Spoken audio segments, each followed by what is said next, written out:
If you grew up anywhere near Toronto, you know exactly what I'm about to describe. The corner of Bloor and Bathurst. A wall of light so loud it looked like a casino had crash-landed in the middle of a quiet residential block. 23,000 bulbs, red and yellow, screaming the same three words into the night.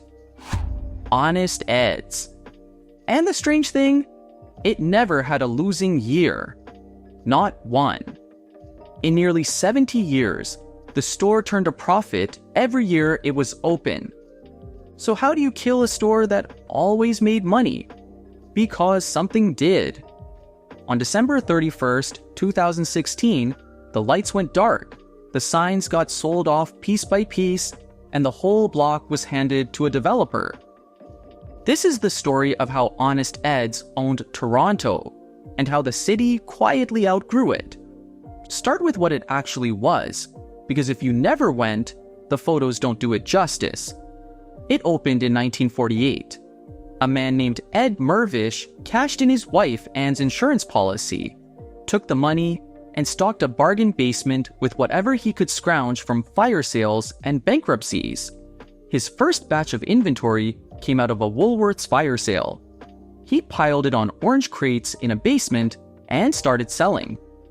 The first newspaper ad tells you everything about the man. It read, "Our building is a dump. Our service is rotten. Our fixtures are orange crates." That was the pitch.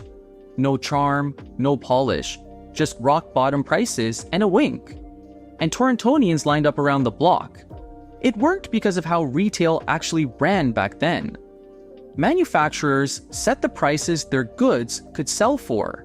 So at the end of a season, department stores shipped mountains of unsold stock back to the factory. Mirvish bought that unwanted stock for pennies on the dollar. Then he sold it for a fraction more and let the volume do the rest. By 1952, the store was moving $2 million of goods a year. By 1968, $14 million. But the genius wasn't the pricing. It was the theater. Ed Mirvish understood that a discount store had to feel like an event, so he turned the whole building into a stage. The exterior was a sea of hand-painted puns. "Come in and get lost. Only the floors are crooked." One sign greeted shoppers with, "Don't faint at our low prices. There's no place to lie down." Inside, the walls were plastered with movie posters and slogans like, "You cannot do without this," and "Every home needs this." And then there were the door crashers. These were the loss leaders, items priced so low, Ed was losing money on everyone, designed for a single purpose: get the crowd through the doors. One December morning in 1983, he sold watches for 5 cents each, a nickel. Hundreds of people lined up in the cold for a chance at them.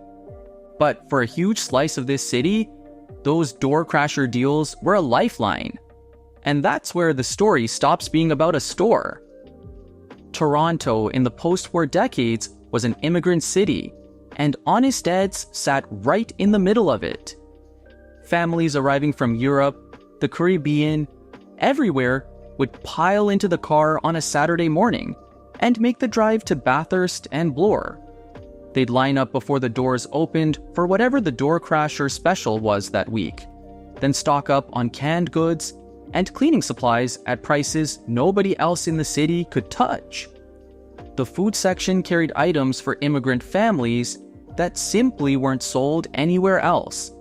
The in-store pharmacy had the lowest dispensing fees in town, which mattered enormously when you were a student or a new arrival counting every penny. For people building a life from nothing, a trip to Honest Ed's was simply how you afforded the week. And Ed leaned all the way into being that guy. Every Christmas, starting in the late 1980s, he gave away turkeys. Thousands of them. People lined up around the entire block, sometimes standing in the cold for hours, and walked away with a free bird. He threw himself enormous birthday parties on the street outside the store, with free cake, hot dogs, live bands, and rides for the kids. Mayors showed up. Pinball Clemens handed out the turkeys. The man became a folk hero, and the store became a piece of the city's identity. The kind of place that turns up in a Globe and Mail story about a teenager on a streetcar, asking a stranger where he got his coat, and the whole back row going quiet with reverence when the answer is Honest Ed's. So you've got a profitable store, a beloved owner, and a line out the door every weekend.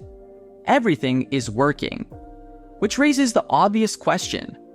If all of that was true, what on earth went wrong? The answer is that nothing went wrong. Exactly. The world just changed underneath it. And it changed in 4 specific ways. Almost nobody remembers when the decline actually started. There was no dramatic collapse. It began at the exact moment the store was at its strongest. Honest Ed's hit its peak sales in 1990. That was the high watermark. And from that year on, it never grew again. Reason 1. In 1994, Walmart opened its first Canadian store. The big box era had arrived, and it brought everyone with it. Suddenly, the thing that made Ed's special, a giant warehouse of cheap stuff under one roof, was being done on a far bigger scale by chains with infinitely deeper pockets.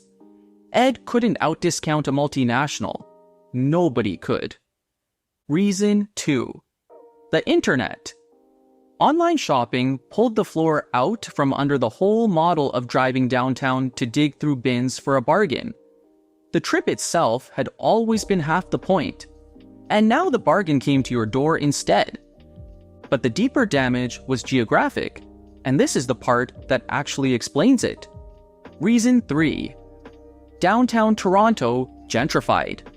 The neighborhood around Bloor and Bathurst got more expensive, more polished, more upscale, and the working class immigrant families, who were the store's entire reason for existing, got priced out and pushed to the inner suburbs.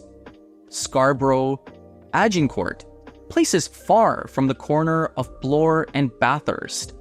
There's a story the Mirvish family told about a woman who approached David Mirvish years later, sad to see the store closing. He asked her when she'd last shopped there. 8 years earlier. She lived out in Agincourt now, miles away, like so many of the customers who had once made the place run. People never stopped loving Honest Ed's. They just stopped living anywhere near it.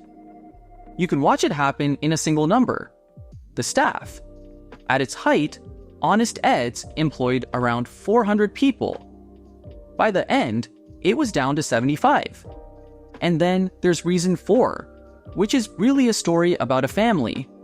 Because while Honest Ed's was making him a household name, Ed Mirvish was quietly building a second empire 2 kilometers away. In 1963, he bought the Royal Alexandra Theatre, a beautiful old building that was slated for demolition, and saved it. To draw crowds to the theatre, he bought up properties along King Street West and opened a string of restaurants that served thousands of meals a night. Ed's Warehouse. Old Ed's. He basically kickstarted what became Toronto's entire entertainment district. That theater business is the key to the whole ending. Because Ed had a son, David, and David's passion was never the store. It was the theater. David grew up hiding under the merchandise counters as a kid, and he loved the place, but his life's work was Mirvish Productions, the live theater giant the family still runs today. So when Ed Mirvish died in 2007 at the age of 92, after almost 60 years running the place himself, the store lost the one person whose personality was the product. The lights at Honest Ed's dimmed for him. Broadway dimmed its lights too. The city declared Ed Mirvish Day, but the man who inherited it didn't have his father's fire for discount retail. and a store like Honest Ed's couldn't really run without that. So in 2013, David Mirvish made the call. He put the entire block, the land Ed had spent decades quietly buying up house by house, on the market for $100 million. It sold to a Vancouver developer called Westbank. David framed it less as a failure and more as a graduation. He said the store had spent decades lifting the value of the neighborhood around it, but it had reached a plateau where it was no longer lifting anything. The block, he argued, needed to become its next thing. On December 31st, 2016, after 68 years, Honest Ed's closed for the last time. The ending was pure Toronto. They didn't just lock the doors, they sold the place off, one hand-painted sign at a time. The line to buy those signs stretched around the entire block, the same block people used to line up on for nickel watches and free turkeys. People paid real money to take home a piece of cardboard with a corny pun on it, because to them, it wasn't cardboard. It was their childhood. And here's the twist that reframes the whole thing. Honest Ed's didn't die because it failed. It died because it succeeded so completely that it worked itself out of a job. It existed to serve a specific Toronto, a city of newcomers and working families who needed a cheap coat and a full pantry and a place that made being broke feel a little less lonely. Ed's helped raise that city up. And as that city got richer and spread out and moved to the suburbs, the exact people the store was built for didn't need it anymore. The store was a victim of the better life it helped make possible. The giant sign survived. It was taken down, refurbished, and there's a plan to mount it above the Ed Mirvish Theatre downtown, finally joining Ed's two great loves, the bargain store and the stage, in one place. The block itself became Mirvish Village, hundreds of rental apartments and shops, and a public market, named after the family whose store stood there for nearly 70 years. The development ran years behind schedule, a fitting bit of Toronto irony for a city now defined by a housing crisis on the very land where families once lined up to afford their lives. So, no, Honest Ed's never lost money. The accountants were right the whole time.